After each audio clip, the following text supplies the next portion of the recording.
কাজী TV. লিমানিল মুলক, আল্লাহু আকবার। এই কোরআনে আছে লিমানিল মুলক। তখন আল্লাহ বলবেন এখন তো কেউ নাই, লিমানিল মুলক, আজকে রাজত্ব কার? আজকে রাজত্ব কার?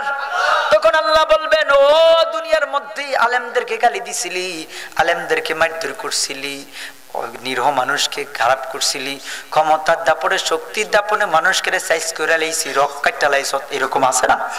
পিডাইয়া মানুষকে সাইজ করে লাইছত। ওরে শোন শোন, লিমানিল মুলক, আজকে রাজত্ব কার? এই রাজত্ব কার? এই কথা বলবে বলবে, হুঙ্কার মারবে, ওই দিন কেউ আওয়াজ দিবে না। এবার আল্লাহ রাব্বুল আলামিন বলবেন আজকে রাজত্ব কার? লিল্লাহি। আজকে রাজত্ব কার? সবাই বলে কহ্হার। আল্লাহ ওই দিন কহ্হার, জব্বার করে হুঙ্কার মারবে। সুবহানাল্লাহ কর। কখন হুঙ্কার মারতে মারতে কেউ জবাব দিব না, বলবে কে? ওই যে রাজত্ব করছিলি, মানুষকে আঘাত করছিলি, অন্যায়ভাবে মুমিনকে হত্যা করছিলি, তোর আজকে জাহান্নামে যা। বলতে পারেন হুজুর এটা কোথায় আছে? কোরআনের আয়াত শুনবেন, সূরা আল বুরুজের মধ্যে আছে। তাহলে কোরআনের আয়াত খুললে দেখাই, নাইলে তো কোন হুজুরে বানায়া কইছে। এটা কিন্তু আপনাকে মসজিদের কোরআন শরীফ, আমি কিন্তু আনি না। ইন্নাল্লাযীনা ফাতানুল মুমিনিনা ওয়াল মুমিনাতি সুম্মা লাম ইয়াতুবু فلهم عذاب جهنم ولهم عذاب الحريق বলছে ইন্নাল্লাযীনা ফাতানুল মুমিনিনা ওয়াল মুমিনাত, যারা মুমিন নরনারী, কোন মুমিন পুরুষ, কোন মুমিন নরনারীকে, মহিলা কিংবা পুরুষ, তাদেরকে কষ্ট দিল, তাদেরকে আঘাত করলো, তাদেরকে ব্যথা দিল, তাদেরকে যন্ত্রণা দিল, তারা কোথায় যাবে? কোথায় যাবে বলতে যে সুম্মা লাম ইয়াতুবু ফালাহুম আযাবু জাহান্নাম। তারা কোথায় যাবে? না দোজখ। জাহান্নাম আর দোজখ একে, মজা করে কইলাম, বুঝেন না? আল্লাহ কইছে কি? জাহান্নামে যাবে। আযাবুল হারিক, এটা সত্য আযাব। এটা কি আযাব? তাহলে বলছে কি? কোন কোরআন শরীফ? আপনাকে মসজিদের।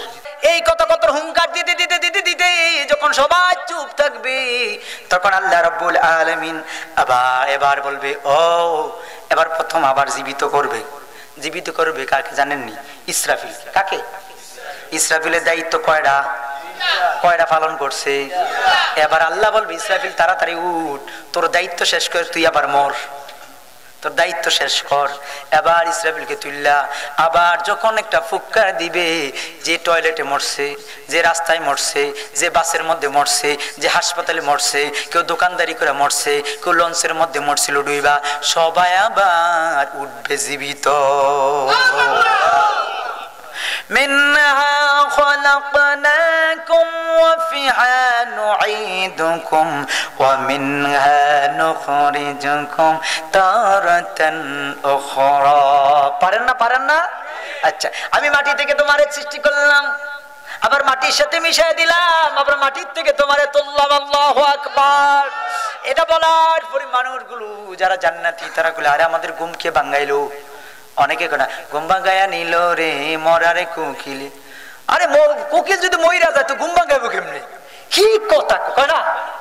হ্যাঁ, আমার উদাসী বানাইয়া রে কি নাকি নাকি পুরো কত দরকার নেই, এরকম নাকি? বলে না বলে না? ওই যুবকেরা এগুলো বলবেন আমার নবী পাকের শানে, নবী পাকের শানে নাত কইবা। এবার সবাই উঠবে, হুঙ্কার দেব। উঠার পরে সবাই উঠে আবার বিচার শুরু করে দেওয়া হবে। আবার সবাই যখন উঠবে, এবার বিচার শুরু করবে। কি শুরু? এবার বিচার শুরু। এবার বিচার শুরু কি? এরপরে আল্লাহ রাব্বুল আলামিন বলতেছেন শোনেন, এবার বিচার কি শুরু। এটাও আল্লাহ তাআলা, তাহলে আমরা মাহফুজ পর্যন্ত বললাম, জানলাম। এরপরের আয়াত ফাআম্মা মান সাকুলাত মাওয়াজিনুহু ফাহুয়া ফি আইশাতির রাদিয়া। মিজানের বহু বচন মাওয়াজিন, আলেমরা আছেন। মিজানের বহু বচন কি? মাওয়াজিন। মিজান মানে পাল্লা, দাড়ি পাল্লা। শোনেন, নিত্যি পাল্লা চিনেন আপনারা? পাল্লি পাল্লি বাচ্চা দিয়ে আলু মাফে। আপনাদের এলাকা তো কাছাকাছি, বুর্গা চলো না? কাছেই তো নাকি? আর বিখ্যাত এখানে তো আলু হয়, এই যে দুর্গাপুর বিতারা এই সেরি নাকি? তো আলু হয়, আলু মাপে যেই পাল্লি দিয়া, স্বর্ণ কি এই পাল্লি দিয়ে মাপে নাকি? হ্যাঁ, এই জন্য এটা হলো নীতি পাল্লার মিথ্যি কয় না। তো এটা হলে এখন নতুন অনেক আবিষ্কার হয়েছে। মিজান হচ্ছে দাড়ি পাল্লা, মিজানের বউ বলছেন মাওয়াজিন। মাওয়াজিন এখানে বলা হয়েছে যে যাদের ওজন কি হবে? ভারী হবে। যাদের ওজন ভারী হবে তারা শান্তিময় জান্নাতে চলে যাবে। সুবহানাল্লাহ কর, আর ওজোরে বলেন সুবহানাল্লাহ। এবার তারপরে বলেছেন وَأَمَّا مَنْ خَفَّتْ مَوَازِينُهُ فَأُمُّهُ هَاوِيَةٌ, এবং যাদের ওজন হালকা হয়ে যাবে তারা হাবিয়া নামক জাহান্নামে যাবে। কোথায়? জাহান্নামের হাবিয়া নামক। তারপরে বলেছেন ওয়া মা আদরাকা মা হিয়া, মানে হচ্ছে এই হাবিয়া জাহান্নামটা কি আল্লাহ বলতে তোমরা জানোনি। তারপর আল্লাহ নিজে বলতেছেন নারুন হামিয়া, উত্তপ্ত আগুন। উত্তপ্ত উত্তপ্ত আগুন, এমন উত্তপ্ত আগুন। মোটামুটি অনুবাদ জানলাম, এবার বিস্তারিত বলতেছি। মোটামুটি কি অনুবাদ? অনুবাদ আমরা কি জানলাম। এবার শোনেন ভাইরা আমার, তাহলে যাদের ওজন, এবার বিচারের পালা মাওয়াজিন দিয়ে শুরু হবে, মিজান। এবার যখন আবার সব মানুষকে তোলার পরে আল্লাহ রাব্বুল আলামিন বলবে ও ইসরাফিল, তোমার দায়িত্ব যা ছিল এবার তোমার দায়িত্ব শেষ। বিচার শুরু হয়ে যাবে, সবাই উলঙ্গ উলঙ্গ হয়ে উঠবে। এই কথা যখন আল্লাহর হাবিব একদিন বলছিলেন, আম্মা জানেন এসে বলি ইয়া রাসূলুল্লাহ, ইয়া হাবিবাল্লাহ, নবী গো, মায়ের নবী, ও দয়ার নবী, ও রহমতের নবী, বরকতের নবী, ওই দিন যদি সবাই উলঙ্গ হয়ে উঠে গো নবী, কেউ কি কারো দিকে তাকাইবে না? পুরুষ কি মহিলার দিকে তাকাইবে না? মহিলা কি পুরুষের দিকে তাকাইবে না? এই কথা বললে আমার প্রিয় রাসূল বলে আয়েশা ওই দিন ইয়া নফসি বলতে থাকবে। আয়েশা রে, জানো না বাবা তার সন্তানের দিকে পালায়া যাবে, মা তার মেয়ের দিকে পালায়া যাবে। ওই দিন কেউ কারো পরিচয় নেবে না। যে প্রিয়তমা স্ত্রীর সাথে একই বিছানায়, শীতের রাতে একই বিছানায় থাকেন, ওই স্ত্রী বলবে আমার দুনিয়ায় বিয়ে হয় না। এই অবস্থায় কেউ কারো পরিচয় দিবে না। আয়েশা গো, কেউ কারোর চিনবে না, তাকানোর সুযোগ নাই। তো প্রত্যেকে ইয়া নাফসি বলতে থাকবে, ইয়া নাফসি বলতে থাকবে। আমার রাসূল যখন এই কথা বলল, আম্মা আয়েশা বলে ইয়া রাসূলুল্লাহ, তাহলে আমরা আপনারে কোথায় পাবো? আমার নবী বলে আয়েশা, পেরেশানি হইও না। ও আয়েশা, ওই দিন সবাই যদি পেরেশানি হয়ে যায়, সবাই নাফসি বলবে, আর আমি বলবো রব্বি হাবলি উম্মতি। ও আয়েশা, ওই দিন কারো কোনোদিন পরিচয় থাকবে না, কারো নির্দিষ্ট জায়গা থাকবে না। আয়েশা রে, তবে আমার একটা নির্দিষ্ট জায়গা থাকবে। আমারে তুমি 3 জায়গায় পাইবা। কয় জায়গায়? ও আয়েশা, আমারে তুমি 3 জায়গায় পাইবা। আম্মা আয়েশা বলে নবী গো, ও মায়ের নবী, 3 জায়গায়? কোন কোন জায়গায়? আমার নবী বলে ও আয়েশা, তুমি আমারে প্রথম খোঁজ করবা হাউজে কাউসারে গিয়া যাইবা, গিয়ে দেখবা আমার গুনাহগার উম্মত পানির তৃষ্ণায় থাকবে, সিরিয়াল ধরবে। আমি রাসূল আমার গুনাহগার উম্মতদেরকে ওই দিন হাউজে কাউসারের পানি পান করাবো।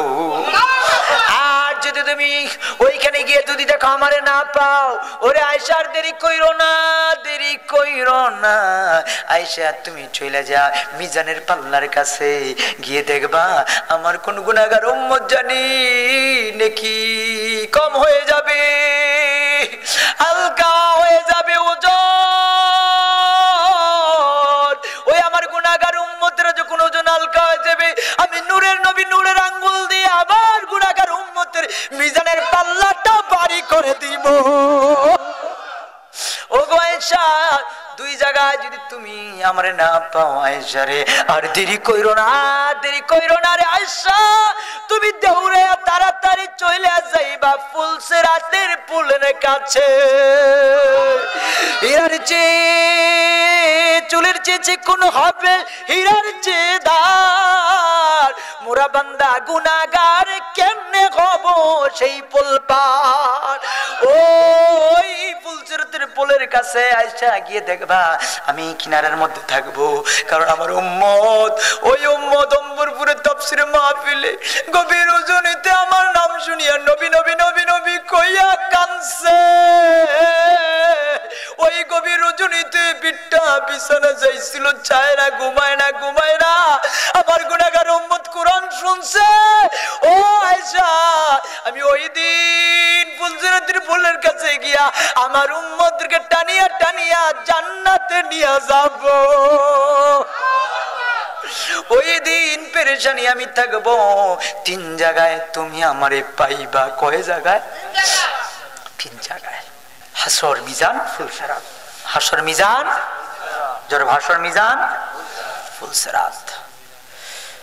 50,000 বছরের হবে রাস্তা। দুনিয়ার 50,000 না, দুনিয়াতে হলো 900। কি 6? ওই সময় 900 হবে না। নবীর রওজা দেখে, নবীর রওজা শরীফ দেখে মন ভরে না। বলেন নবীর রওজা শরীফ দেখে মন ভরে না। দিদার দাও গো শাহে মদিনা। গভীর একটু মহব্বতে বলেন না, নবীর মহব্বতে। আমরা তো নবীর মহব্বতে, আমরা আশিকের রাসূল। কথা কোন ঠিক কিনা? কথা বলেন ঠিক কিনা? তবে আমরা দেওয়ালে আশিকে বিশ্বাসী না, আমরা অন্তরে আশিক। কথা কোন ঠিক কিনা? দেখবেন ঢাকা শহরে, কুমিল্লা শহরে বিভিন্ন জায়গায় দেওয়ালের মধ্যে লেখা বিশ্ব আশিকের রাসূল। কথা কোন লেখা? এরা আশিকের রাসূল না, এরা দুশমনের রাসূল। কথা বলেন ঠিক কিনা? আমাদের অন্তরে আশিক নবীর প্রেমিকেরা।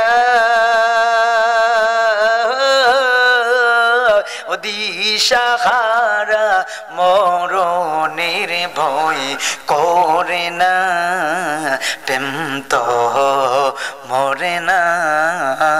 তাই আশিকের রাসূল দিদি চলেন না মদিনার নবীর ওই রওজা দেখে তো তৃপ্তি মিটে না। বললেন নবীর রওজা শরীফ দেখে মন ভরে না।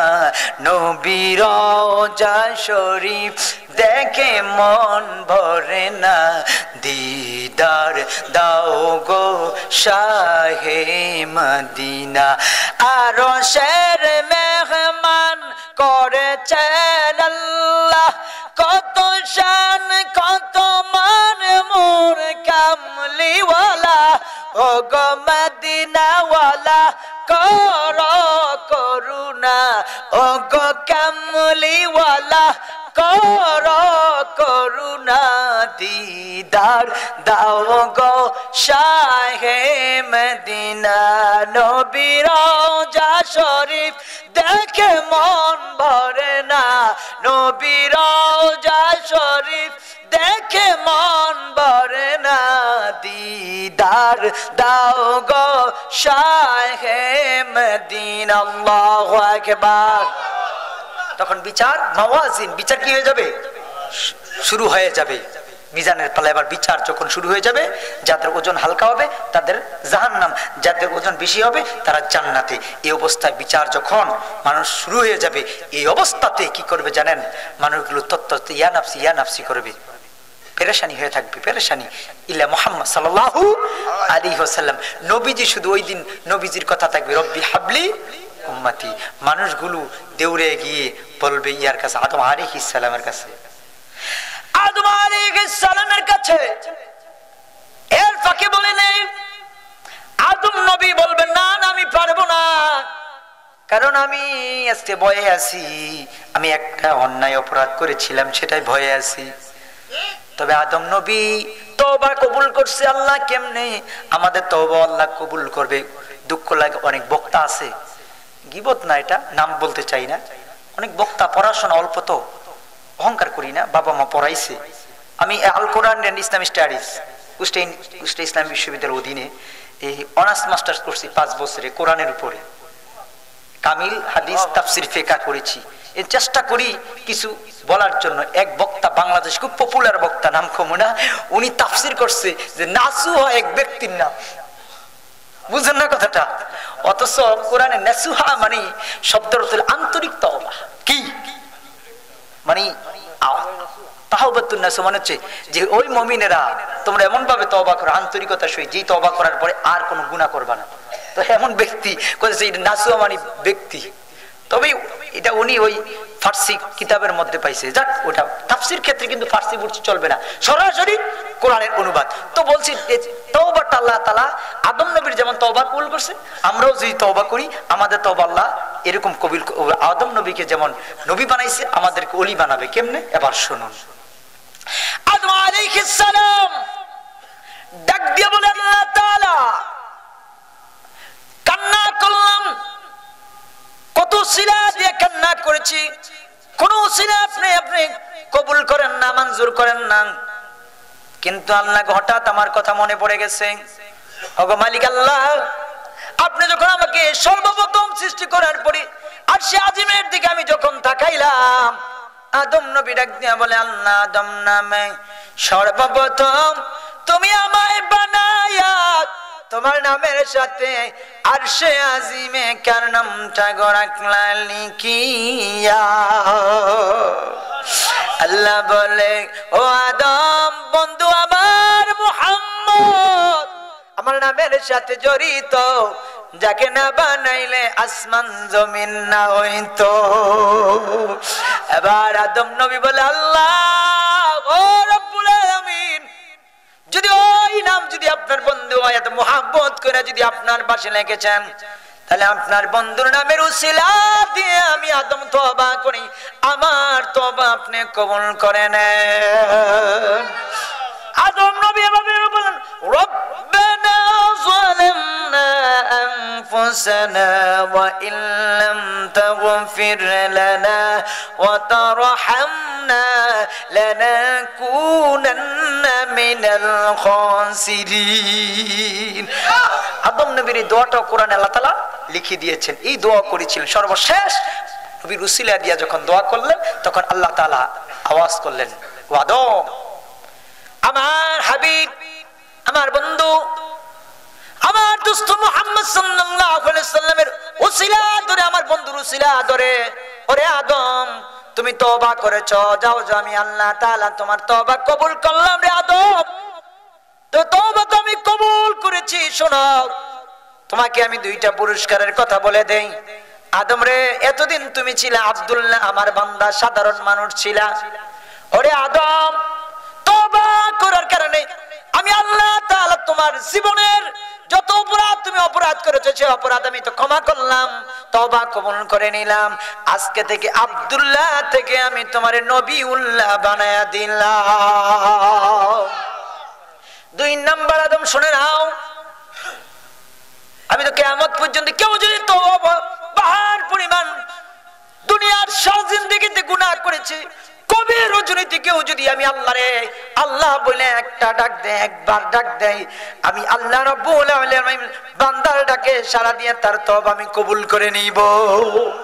ওরে আদম শোনো, তুমি যেমন তোমারে আমি আব্দুল্লাহ থেকে নবীউল্লাহ বানায়া দিয়েছি, শোনো রে আদম, কোন মানুষ যদি আব্দুল্লাহ ওই সাধারণ মানুষ যখন যদি আবার তওবা করে গুনাহ করে, গুনার পাহাড়ে হাবুডুবু খেয়ে সে যদি তওবা করে, তাহলে তাকে আমি আল্লাহ আব্দুল্লাহ থেকে ওলিউল্লাহ বানায়া দিব। সুবহানাল্লাহ কইতেন না? বাইত গিয়ে সকালে কইেন 10টার পরে নাকি? তাহলে তওবার কারণে আব্দুল্লাহ থেকে নবীউল্লাহ বানাইলো, আর তওবার কারণে আব্দুল্লাহ থেকে ওলিউল্লাহ আল্লাহর বন্ধু বানায় দিবে। সুবহানাল্লাহ কোন। এবার আদম নবী বললেন, আদম নবী ভেবে বলবে, শোনো শোনো, আমি পারবো না। মানুষগুলো দৌড়ে দৌড়ে ঈসা নবীর কাছে যাবে, মুসা নবীর কাছে, ইব্রাহিম নবীর কাছে যাবে, ঈসা রুহুল্লাহর কাছে যাবে। সর্বশেষ ঈসা রুহুল্লাহ ডাক দেয়া বলবে, শোনো শোনো, আজকে কারো কাছে গেলে কাজ হবে না, তবে তোমাদেরকে একটা সংবাদ দিয়ে দেয়, এমন ব্যক্তি গো যে কিনা আজকে নিজের কথা চিন্তা করে না, নিজের পেরেশানির কথা চিন্তা করে না। একজন ব্যক্তি তিনি হচ্ছেন মুহাম্মদ সাল্লাল্লাহু আলাইহি সাল্লাম। যাও যাও যাও, তোমরা আমার নবী মাকামে মাহমুদে সিজদায় পড়ে থাকবে। কোথায়? মাকামে মাহমুদ, প্রশংসনীয় জায়গা, নির্দিষ্ট যে জায়গা মাকামে মাহমুদ, ওই জায়গা আমার নবী সিজদায় পড়ে থাকবে, সব মানুষেরা যাবে যাবে যাবে যাবে গিয়ে আর দেখবে যে আমার নবী খালি সিজদায় পড়ে গুনগুন করে কান্দে, নাকে মুখে ধুলাবালি মাখিয়া মাখিয়া জার জার কান্দে গো নবী উম্মতের লাগিয়া রাসূল আমার আল্লাহর দোস্ত রাসূল আমার আখিরি নবী আমরা যে তার আদরের উম্মত কয়দিন কেঁদেছি, আমরা যে তার মুহাব্বতের উম্মত কয়দিন কেঁদেছি। এই কথা বলার পর কান্না কান্না শুরু করে দিবে, সমস্ত মানুষগুলো দেখবে মাকামে মাহমুদে আমার নবী সিজদায় পড়ে থাকবেন। আমার আল্লাহ তখন ডাক দিয়া বলবেন, সহিহ আল বুখারীর হাদিস, সহিহ আল বুখারীতে এমনি হাদিসটা আসছে, আমার নবী যখন কান্না কান্না করে বাচ্চা মানুষের মতো যখন কান্না শুরু করে দিবে, তখন আমার আল্লাহ ডাক দিয়া বলবেন, ইয়া মুহাম্মদ ইরফা রাসাকা সানতুতা ইশফা তুশফা।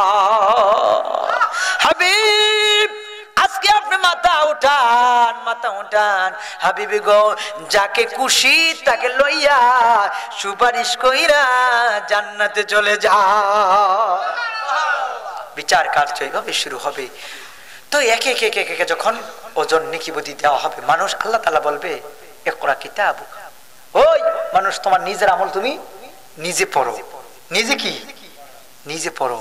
তখন হাতে সাক্ষী দিবে, পায়ে সাক্ষী দিবে। কি সাক্ষী দিবে? এটা আল্লাহ তাআলা কোরআন আল কারীমে সূরা ইয়াসিনের মধ্যে আল্লাহ বলেছেন। আল্লাহ রাব্বুল আলামিন ওই দিন বলবেন, আল-ইয়াওমা নাখতিমু আলা আফওয়াহিহিম ওয়া তুকাল্লিমুনা আইদিহিম ওয়া তাশহাদু আরজুলুহুম বিমা কানু ইয়াকসিবুন। ওই দিন আল্লাহ বলবেন, আজকে এমন একটা দিন তোমাদের মুখের মধ্যে মোহর মেরে দেওয়া হবে, তোমরা কোনো কথা বলতে পারবে না, কথা বলতে পারবে না। ওয়া তুকাল্লিমুনা আইদিহিম, তোমাদের হাতগুলো আমি আল্লাহর সাথে কথা বলবে।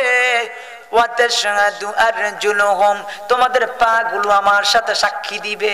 কি সাক্ষী দিবে গো? দুনিয়াতে তোমরা যা কিছু করেছো উপায় থাকবো নি। কথা কর না কা? হ্যাঁ, যদি গার মটকায় ভাঙ্গেলামু আছে না? আলেমের গার কি এত সহজ? কথা কয় না কা?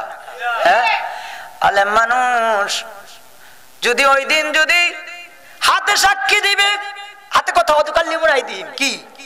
আমি কিন্তু কোরআনে বলতেছি, হুজুরা আলেম আছে না, এটা কিন্তু আপনাকে কোন কোরআন?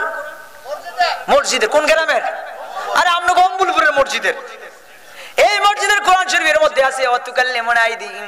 ওই দিন আল্লাহ দেখইব, আল্লাহ গো এমন ব্যক্তি দুনিয়াতে আইছে কয় গার মটকায়া ভাঙ্গালাম, আল্লাহর কাছে ওই দিন হাতে সাক্ষী দিবে, কথা বলবে, ঠিক কি না? আলেমের গার এত শক্ত, দুনিয়ার হাত দিয়া যে আলেমের গার মটকাইতে যাবে, আল্লাহ তাআলা তার 14 গোষ্ঠীরে মটকায়া দিবে, ঠিক কি না? ফেরাউন পারে না, নমরুদ পারে না, হামান পারে না, সাদ্দাত পারে না। ফেরাউন পারছিল না, নমরুদ পারে না, কথা কোন ঠিক কি না? ঈসা নবীর সাথে পারে না, মুসা নবীর সাথে পারে না, ইব্রাহিম খলিলের সাথে পারে না। হামান, ফেরাউন, সাদ্দাত, আবু জাহেল, আবু লাহাব, উতবা, সাহেবা, মুগিরা, তারা কত শক্তিশালী ছিল, ক্ষমতা ছিল। ফেরাউন বলেছিল আনা রাব্বুকুমুল আ'লা, আমি বড় খোদা, কথা কোন ঠিক কি না? ফেরাউন পারে না আলেমের গার মটকাইতো, আর কয় গার বলে মটকায়া ভাঙ্গা লাইব, আইস দে হামু মজা, কথা কোন ঠিক কি না? আমার কথা না, আল্লাহর কাছে ওই দিন হাত বলবে। কি কইবে জানেন? এই যে আমরা সাক্ষী দিবে, সবকিছু বলবে। এই জন্যে আলেমদেরকে মহব্বত করবেন, আলেমদেরকে ভালোবাসবেন, বুকে টাইনা নিবেন। আলেমরা হচ্ছে জাতির সর্বশ্রেষ্ঠ সন্তান, কথা বলেন ঠিক কি না? আলেমদের সাথে মহব্বত রাখবেন, আলেমদের সাথে মহব্বত করবেন। দুঃখ লাগে আজকে আলেম বিদ্বেষী। আরে ভাই, আমরা আলেমরা তো তোমাদের জন্য পাগল। আরে ভাই, আমরা তো কোরআনের কথা বলি, আমরা তো হাদিসের কথা বলি, জীবনটা শুধু কোরআনের দিয়ে কইলাম। এই যুবক, কুমিল্লার যুবক, তোমাদেরকে বলে যায়, তোমরা কোন আলেমকে গালি দাও? কোরআন দিয়ে বলে যায় সূরা তাওবার শেষ আয়াত 2টার মধ্যে, তোমরা কোন আলেমকে গালি দাও? তোমরা কোন আলেমকে জুতা মারবা? তোমরা কোন আলেমকে মারবা? যে আলেম তো ওই উত্তরসূরি। লাকাদ জাআকুম রাসূলুম মিন আনফুসিকুম আজিজুন আলাইহি মা আনিতুম হারিসুন। ওই নবী, যেই নবী এখনো রওজায় উম্মতি উম্মতি বলে কান্দে, তোমরা আমাদেরকে গালি দাও, তোমরা আমাদেরকে চামড়া ফিলাই ফেলবা, আমাদেরকে ঘাড় মটকাইবা। ও যুবক, তোমাদের কপালে চুমা দিয়ে বলছি, গালি দিচ্ছি না, তোমরা আমাদেরকে গালি দিবা, আমরা আলেমরা তোমাদেরকে বুকে জড়াইবো। কথা কোন ঠিক কি না? এই যুবক, তোমরা আমাদেরকে গালি দিবা, আমরা তোমাদের কপালে চুমা খাবো। তোমাদের কপালে চুমা দিয়ে বলছি, যুবক, জান্নাতে যদি যেতে চাও আলেমদেরকে ভালোবাসো। আলেমরা তোমাদের শত্রু না, আলেমরা তোমাদের বন্ধু। দুনিয়ার নেতার পিছনে তুমি দৌড়াও, নেতা কাজ হবে না। ইসলামের বিরুদ্ধে কাজ করলে নেতা চইলা যাবে, ইসলামের বিরুদ্ধে কাজ করো না। কথা কোন ঠিক কি না? ওই নেতারে ভালোবাসো যেই নেতা ইসলামের পক্ষে। কথা কোন ঠিক কি না? যুবক, আলেমদেরকে গালি দিও না, আলেমদেরকে মহব্বত করো, আলেমদেরকে ঘাড় মটকায়ো না, আলেমদেরকে মাইরো না, আলেমদের সাথে খেলা খেলতে আইসো না। কথা কোন না? অনেকে খেলবো। আরে ভাই, কি রে ভাই, আমরা খেলতে আসি না তো, আমরা দুনিয়াত, আমরা কোরআনের দাওয়াত দিতে আইছি। কথা কোন ঠিক না? আরে কি খেলা, আমরা এত খেলার তার নিয়ম আছে, আমরা ফালতু খেলোয়াড়দের সাথে খেলি না। কথা কোন না? আমরা তো খেলোয়াড় মনে করি না। আমরা বদরে খেলেছি মাত্র 313 দল, আর কাফের ছিল 1000। কথা কোন ঠিক না? আমরা তো তোমরা কি বলো এগুলা? আলেম হচ্ছে জাতির সর্বশ্রেষ্ঠ সন্তান। যুবক, বলছি, এই আলেমদের পক্ষে থাকবা। আজকে তুমি জানাজা শোনো, কুকুরও মরে, ছাগলও মরে, জানাজা হয় না। কোরআন ধরে বলছি, যারা আলেম বিদ্বেষী হইবা, তোমাদের জানাজা হবে না। কথা কোন ঠিক কি না? আলেমের পক্ষে থাকবা, আলেম তোমাদেরকে জানাজা দিবে, দোয়া করবে। আলেমরাই তোমাদের প্রকৃত বন্ধু। হক্কানি আলেম ওলামাদের পক্ষে আমরা থাকবো তো ইনশাআল্লাহ।